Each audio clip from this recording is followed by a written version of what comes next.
Hey guys, welcome back to the shop. Today we're going to try two different things.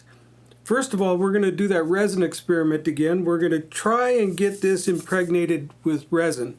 But I'm going to do things a lot different than last time. Second thing I'm going to do is I'm going to tell you why I prefer compound radius over just a plain straight radius on a fretboard. And hopefully you'll understand the difference. And once you know the difference, you'll probably always want to have a compound radius fretboard. So sorry about that. You're going to have to sell all your guitars and go buy new ones. But hey, that's what we do, right? I don't know if you can see all these little circle marks in here. That's from the router. There's also a little place here where part of the knots popped out. So I need to fill that. And I think everything else is pretty much okay, but I need to take care of that spot and these circles before we actually put resin on it, because this is going to be our final surface. So let's start by just filling this thing. Now, little spots like this are actually quite easy to take care of. All we need to do is get some dust. In this case, I'm using ebony dust because I want it to look black. The area right around it's black. We'll just put a little dust in there. Try and work it down into the hole. And I want it to pack in as tightly as possible. Because when I'm going to put some CA on here. When I do, it'll settle that all down. And I may end up having to do it a couple times because it might settle quite a bit. I can only push so far. It does feel like a little depression there yet, so I'm going to put a little more dust up here. Push it down with a knife handle.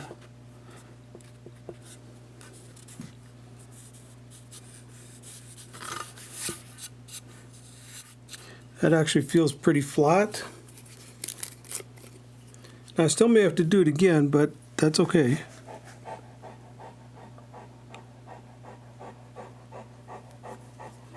Put a drop on there. Give it a second to soak in where it can. And I can see it's moved away from the hole, so I'm going to dabble that away. Now I can use a razor blade here just to scrape over the top.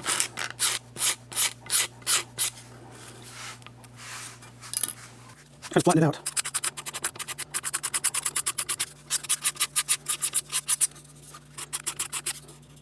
I'm not worried about it being a little darker over there.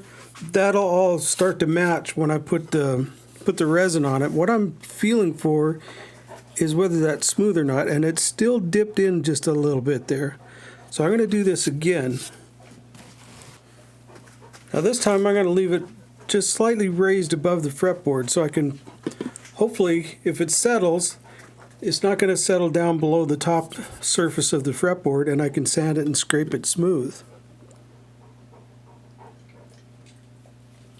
Whoa, that was a big drop. Quick. Get it before it goes in the fretboard or fret slot.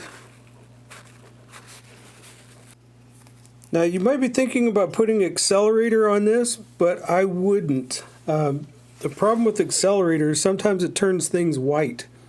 And I certainly don't want to have a big white blotch right in the middle of our galaxy there.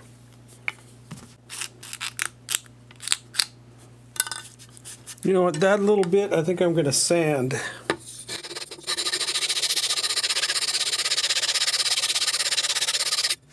Okay, now that feels nice and smooth. Yeah, it feels great. Now I got to get rid of all these swirl marks, which is just a bunch of sanding.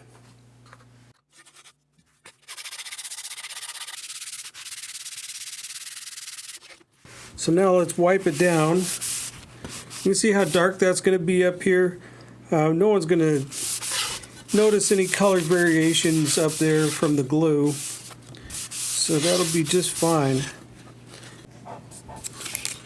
Now, before I go ahead and make this mold, I need to actually cut it off at this fret. I just double checked. And this is the fret that's going to be right in the sound hole. So I'm going to cut it off right there.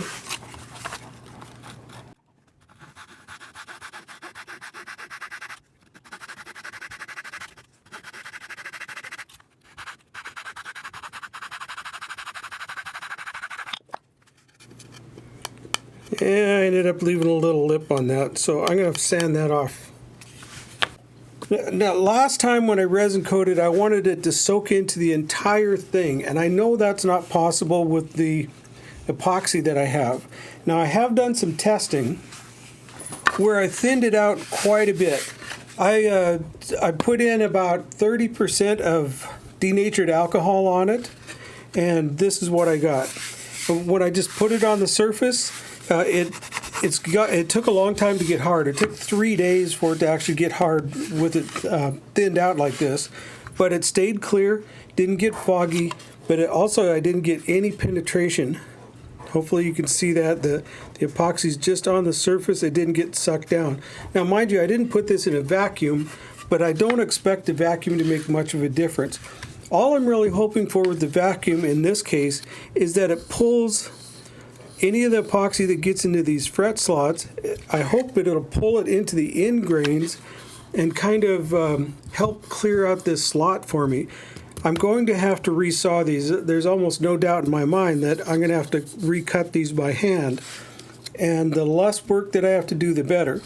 So hopefully that vacuum will just pull that in and make that a little easier to do. It's also going to harden this area up quite a bit, so it'll be better for the fret tangs and less likely for the frets to come out. So that's what I plan on this. So the rest of this up here is just really going to get a surface coating. It's not really going to pull in that much, I don't expect, but if it does, that's great. All I'm really trying to do is give myself a more durable fret surface here. For those of you that aren't aware, there's something called a Jenga, J-A-N-G-A, Jenga hardness scale. After the first failure with the resin experiment last time, I went and looked up the hardness of walnut. But after looking on the scale, I found out that this actually comes in between soft maple and hard maple. And I've seen both of those used on Fender guitars, so for fretboards. So if it'll work for them without any kind of a resin treatment, it should work for us without any resin treatment. This is just, for me, just a little bit of extra insurance. So what's the difference between a normal fretboard and a compound radius fretboard? So I'm going to use this pipe, a cup, and a pencil to show you. Now, let's say, for example, you have a classical guitar that has the same width of fretboard at the nut that it has at the body. That's just one consistent width, nice, nothing changes, there's no taper. That's where a single radius fretboard works just fine. But as soon as you add a taper, like on a normal steel string guitar, all fretboards are wider down here, narrower up here. Now that you have a taper, you introduce problems when you use a single radius fretboard. And I'll show you exactly what they are. We know that if we have a classical neck and it's got a straight fretboard, all the strings are going to run parallel, and they'll be the equal distance from the fretboard no matter which string you're talking about. And that's because it's all consistent, the same width, same radius, all the way down. When you add that taper in there, I'm going to exaggerate this quite a bit so you can see it better. If you have a string running down the edge of that fretboard, now you can see you got a gap at the end, it's tighter in the middle, and another gap at the other end. That's because you're using a single radius fretboard when you actually need a compound radius fretboard. So in order to find out what radius we need here and what radius we need here, we need a few calculations. That's actually what I wrote on the garage door in the last video. You remember these diagrams that had these wedges going up like this, and it said focal point down here, and it said that's at the nut, this is the 12th fret, this is the bridge. Those formulas were to calculate the proper radius depending on what you wanted to use. Now, let me tell you, if you want to make a compound radius fretboard, you can't just randomly pick numbers out of the air. You can't say, I want 9 here and 27 there. That doesn't work. You have to figure it out based on the calculations. So if you want 9 here, now you can use the calculations to figure out what radius you're going to need to have at the bridge in order to have a 9 here. Or if you want 12 here, you can figure out those calculations to figure out what you need up here. The whole point of this is to get the strings at a consistent height above the fretboard, anywhere along the fretboard, based on this radius. So now once you've calculated your radius, you've got the right radius down here and the right radius here. Now when you put your guitar strings on, you get the same, if I can hold this so you can see it, you'll get the same spacing from one end to the other. Now I don't have to worry about strings being out of tune at the high end or the low end of the fretboard, because I don't have the strings doing this.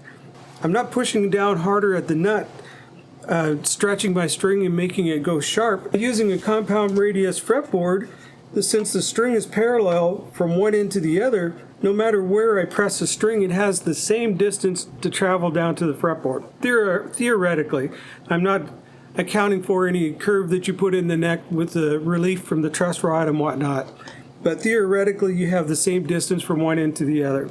I hope that makes sense, but that's exactly why I like a compound radius fretboard, is it takes into account the taper of the fretboard, and then you use the compound radius to compensate for that, and that's how you can get perfect intonation from one end of the fretboard all the way to the other end of the fretboard, that compound radius. So now you know why a compound radius is important, at least to me. Hopefully now you understand a little bit more about why some guitars sound better than others. A lot of it has to do with the intonation. And to get the best intonation possible, you really need to have a compound radius fretboard. Like I say, the radius of the fretboard doesn't matter. That's a player preference. If you play a lot of chords, you'll probably want it curved more up the top so you can bar chords and things like that. If you bend a lot of notes and play like it's an electric a lot of times, bending strings, then you'll probably want a flatter compound radius. So use all of that to help you decide what you want for your next guitar. So thanks for watching, everybody. I hope you learned a little bit about compound radiuses, and hopefully this new resin experience works out well. We won't know for a couple of days. So yeah, we'll see when it's done.